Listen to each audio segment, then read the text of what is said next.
Rose. Hello, gentlemen. Boy, do we have a lot to unpack today. We begin with the NBA. Let's get after it.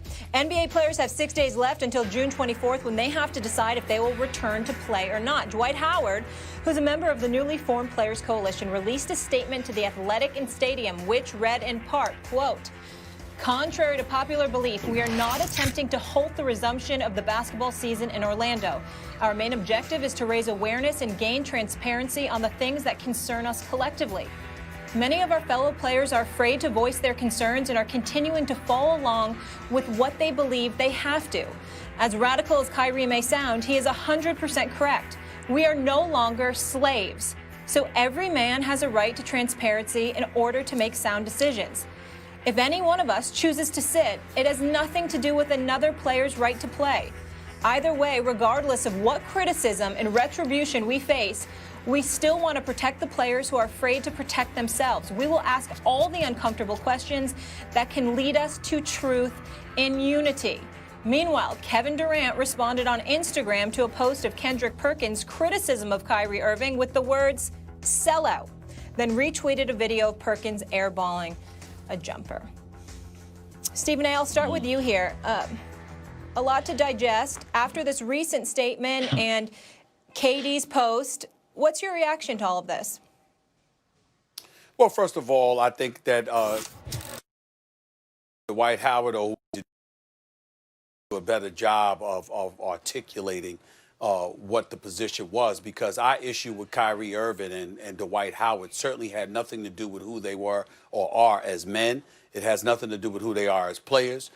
It had everything to do with the lack of clarity that they were disseminating while they were speaking purportedly. That was the issue. You were not being clear about what you wanted to say. You did not have a plan. In Dwight Howard's case specifically, he went on CNN and did nothing but mumble. He didn't know what the hell he was talking about. That's how he came across. That's the issue. And I think that Dwight Howard is a very good guy and a smart guy, but that was not his brightest moment because simply he wasn't clear about what he was saying. It made no sense.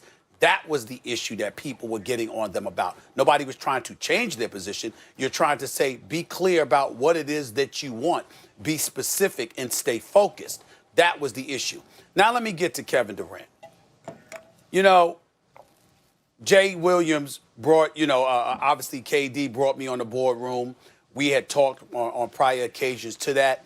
I have profound and tremendous respect for Kevin Durant. Y'all know how I feel about him. I think that he's probably the best in the world when healthy, and I can't wait for him to get back on the basketball court because we all miss him.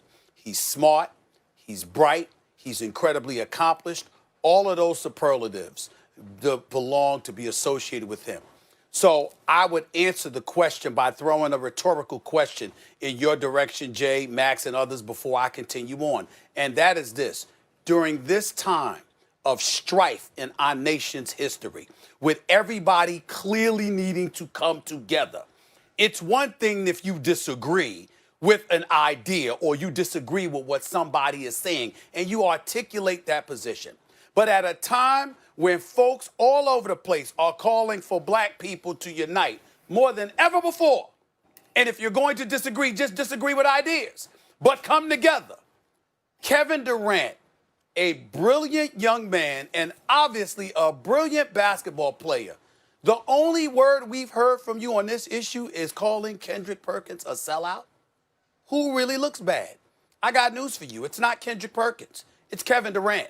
Because you have much more in your arsenal to explain your position rather than simply denigrating a former teammate of yours. I understand where it's coming from because, as I've told Kendrick Perkins in the past, you were in that locker room. You wore the same uniform. So the things that you say are going to be inhaled differently than it emanating from a person that's in the media as a profession throughout his career, as opposed to a former player that is in the media. But if you really dissected the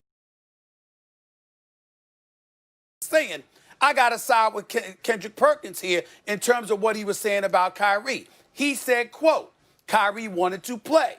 It wasn't until Kyrie Irving couldn't get what he wanted that he came up with other things. Whether that's true or not, that's according to Kendrick Perkins because of the number of players he had spoken to who were obviously on those calls. So if Kyrie Irving's position has changed and it deviates from the leadership and you as a vice president is involved, but you're doing things that even the president of the Players Association is not aware of, then it seems counterproductive to what you're supposedly trying to accomplish. So Kendrick Perkins may have been a bit acerbic, a bit abrasive, a bit truculent in pointing those things out, but nevertheless, he articulated in depth what his issue was. So for me, if Kyrie Irving or anybody who wants to support Kyrie Irving wants to come at Kendrick Perkins, come at Kendrick Perkins with your own facts to highlight and illuminate what your position is, as opposed to simply labeling him a sellout.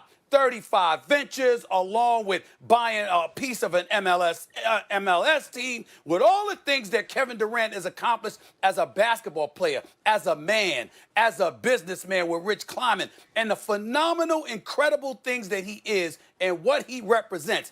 Forgive me if I'm a bit disappointed that all you've got, I mean, think about this, Jay, all Kevin Durant has said in this entire ordeal publicly is the word sellout attached to Kendrick Perkins. No. How productive Stephen, is that? That's all I'm saying. Correct you, brother. They did come out. He's had a couple articles where he's came out and he's talked about, I'm not taking one side or the other right now, just giving you facts. He's came out with a couple articles talking about social injustice and things of that sort. So it's not the only thing he said, but I hear what you're saying. I didn't see that. My bad. Then I apologize for that part. I did not see that. Okay. I don't think this one is that complicated. Kevin Durant got irked because he felt someone was going at his teammate. That's what it seems like to me. And so he's coming to the defense. It seems to me he's got a little beef with Kendrick Perkins. Perkins, I don't think was wrong. I said I understood Kyrie Irving's point of view and Dwight Howard's point of view. You, Stephen A., pointed out protocol. They didn't follow protocol. Why isn't this done through Chris Paul? All these kind of things. Michelle Roberts. And by the way, that's what Perkins was really pointing to. So, okay, I think that's a legitimate question. Hey, why are you doing this kind of out of school? But by the way, there is an answer to that, too. They may say, hey, you know what? We think that we're more effective this way, or our voices are being heard but somewhat muzzled or stifled in some way, or we want to get this message out directly to the people. I mean, these are legitimate debates that can be had. But that was Perkins' beef. KD is defending his teammate, it seems to me. The problem here, Jay, is I agree with Stephen A. in this sense. And by the way, this happened during the civil rights movement. You know, there were civil rights organizations that feuded with each other. And that's okay. The issue is the ad hominem attack. If KD doesn't like what Perkins is saying, that's one thing. But to call Perkins a sellout, as Stephen A. points out, particularly right now, is not a very good look from KD. Look, everybody on this channel knows that I know Kevin and I do the boardroom with Kevin and Rich. Everyone also on this channel knows that Kendrick Perkins and I, we're like brothers too, right? So my thing is I always try to take a stab and look at things down the line. Do I agree with Kevin calling Kendrick Perkins a sellout? No, I do not. The reality is that the protocol wasn't followed, Max. You are exactly right. And I think sometimes when Kyrie reacts, and I'm not saying, look, I think the overall notion, like I've said on the show yesterday, I like where everything is at right now. Now, I know there might be strife between players here and there about what they want, but I do think it's interesting that they're at a inflection point where they could potentially extract more out of the NBA sponsors and networks to see what they're going to do with systematic racism and injustice. But at the same time, by not abiding by protocol, you have to look at the repercussions of what happens with that. And I think by Kyrie doing that to a degree, and not me airing out dirty laundry here, because Kendrick is in tune with this a little bit more than I am with being on some of those calls and hearing what players are saying, I do think Kyrie potentially put himself in a situation where it could become extremely volatile by doing that. Now, it doesn't defute the point that what Kyrie's doing could potentially work out ultimately in the best interest for the players, but by doing it that way, it's become very disruptive and it has divided. So for me, I don't agree with Kevin Durant calling him a sellout. And at the same time, like I'm with Perkins to a degree because it makes sense. You can have multitude of arguments here that are all relevant to the point of it making sense. And Max, to go back to your original point about there being, two separate voices when you have civil rights acts like this, like it's known to be okay to have that, but it doesn't make one right or the other. And look, for Kevin, this is him backing up his teammate. I don't agree with the way he's backed up his teammate here, and.